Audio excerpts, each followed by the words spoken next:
Continuing coverage now of a 13 on Your Side investigation into a custom suit shop in downtown Grand Rapids. We first reported about Mel Styles on Division Avenue back in January. Unhappy customers contacted us after they did not get what they paid for, along with no refunds. Since then, the shop is closed. However, more victims are sharing their story. 13 on Your Side's Carla Bayron is live in the newsroom with the latest from a couple whose big day is just days away. Carla.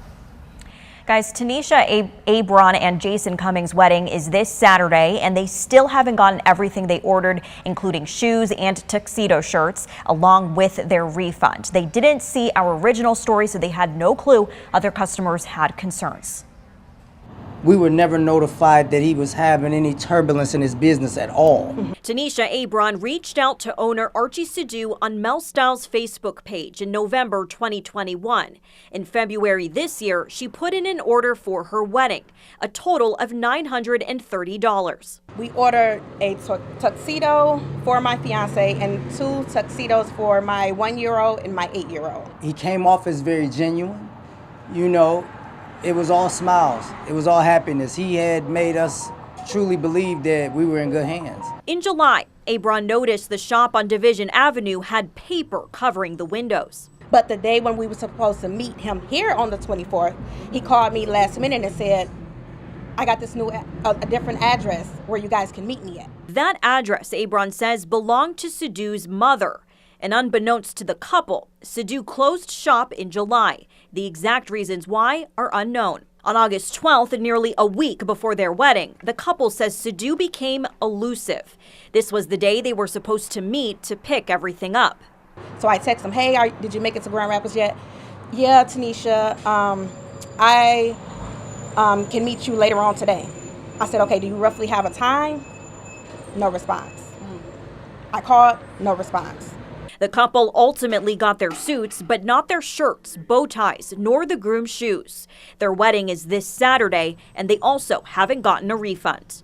13 on Your Side ran a story in January where we talked with 2 grooms who had a similar story.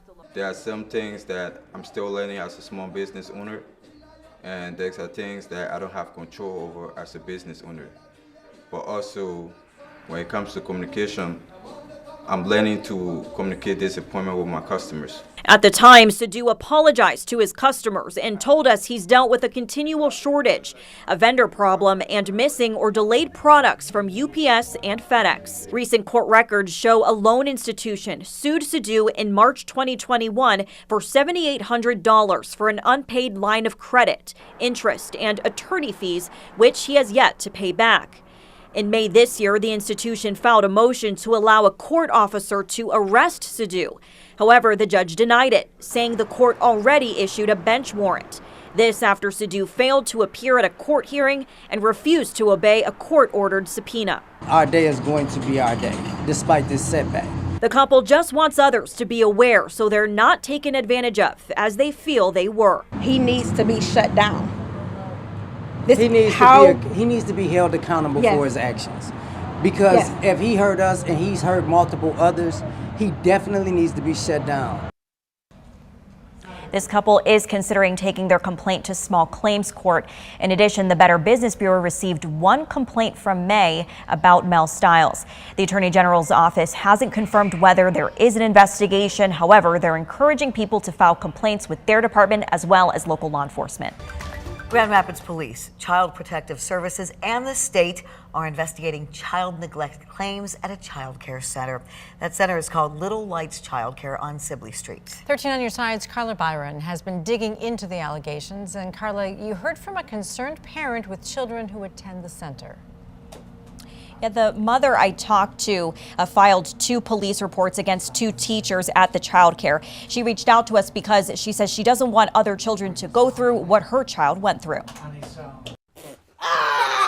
Danielle Richards' 3-year-old son Caleb, who has autism, went to Little Lights Childcare Center on Sibley Street. Grand Rapids police confirmed to 13 on Your Side, 3 police reports have been filed for child neglect, 2 of which Richard says she filed against teachers. Richard says in one incident back in October, her son's arm was allegedly dislocated. My son Caleb and another student was tussling, and she pulled them apart by separating them by pulling Caleb by his waist.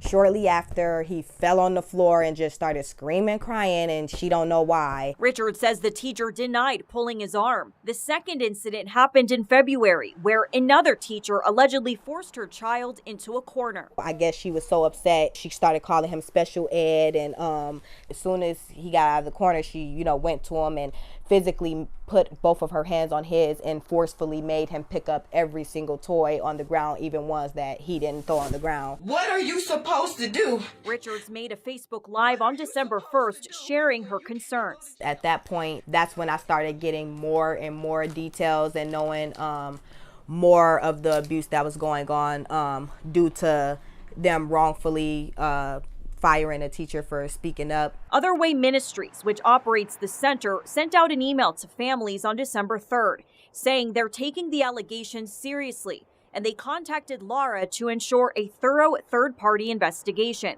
They also closed their preschool room, and any staff members indicated in the investigation will be suspended while the investigation is carried out. I just want everybody to work together to keep everybody safe and to let everybody know, and other child care centers to not want to let anything like this happen, to let it be known that everything can't be swept under the rug.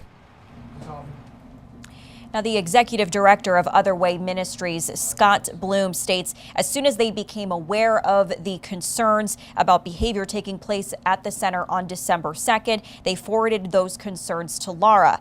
It is an ongoing investigation, so he couldn't say what prompted the investigation, nor could he comment any further. Guys. Michigan State Police are seeing more people grow and sell black market marijuana in West Michigan. The motive? To make money and do it as cheaply as possible without safety procedures. 13 on Your Side's Carla Bayron got an exclusive inside look at a recent large-scale illegal growing operation. MSP's Marijuana Tobacco Investigation Section got 400 tips statewide last year that led to illegal cannabis investigations. Now, this is a number that has been increasing every year over the last 4 years. This is hundreds of thousands of dollars worth of marijuana product seized during a recent illegal marijuana growing operation spanning several counties. And if you add in the land and equipment used, including hundreds of these growing lamps, the total value of the operation is close to $1 million. What we're finding is that a lot of the illegal marijuana growing operations are individuals or groups of people trying to circumvent the current laws and avoid paying taxes on the product, as well as avoid the licensing process to become a legal dispensary here in West Michigan. Michigan State Police is finding the individuals are paying cash for vacant land or houses to set up shop and grow the marijuana. And we're not talking a few plants, rather hundreds, thousands at a time. Sometimes it's the property, the availability of vacant land and property in areas in West Michigan and Northern Michigan, as well as the soil. Some of the climate is good for producing and manufacturing marijuana. In this recent investigation, the money was being shipped out of state to the East Coast and possibly to a higher level organization. An undercover unit commander with MSP's Marijuana Tobacco Investigation Section says they've also done medical marijuana investigations. Or they have what we refer to as overages. So they're growing way more than they're having. So I can give you an example. Let's say they're allowed to grow, based on the medical card, 72 plants. And we go in there and conduct an investigation and they have 1,000.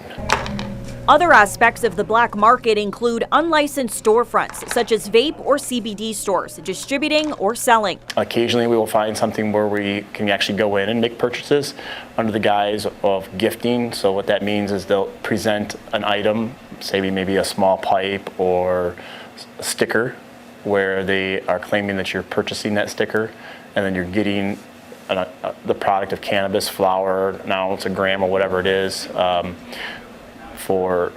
as a gift of the sale. But the sale might be for like, I don't know, $40 or $50 based on the weight or what kind of strain you're getting. and potency. Web-based storefronts will also operate online and through social media doing deliveries. Both the walk-in and web-based storefronts are 30 to 40% of the section's work and have been in Grand Rapids, Holland, Muskegon, and Mount Pleasant. Because the marijuana is unregulated, it can be dangerous to the public. If it's laced with other things like fentanyl, or they're using some type of chemical to help grow that product, it could be. I mean, it's toxic. It depends on what you're putting in there. So why is the black market thriving in Michigan? This detective believes the state's legal market isn't fully established compared to others. We're early in that process, and the laws have changed and allow a lot of things, and people take advantage of the laws that have been given to grow and manufactured. So there's an opportunity for them to make quite a bit of money. So it's that probably greed that's feeding into that. And then it's just an opportunity for those that are part of that market to make a choice to start going and purchasing those items from the regulatory side. You know, they'll continue to avoid paying their taxes, continue to avoid getting licensed. Foster says buying black market marijuana encourages the behavior to circumvent the law. It's up to consumers to choose the best quality that's not cheaper or more convenient, but safer. So how much money is the state losing out in tax revenue with these operations? The undercover detective told me it's hard to quantify because black market operations are underreporting or not reporting their taxes at all. Juliet.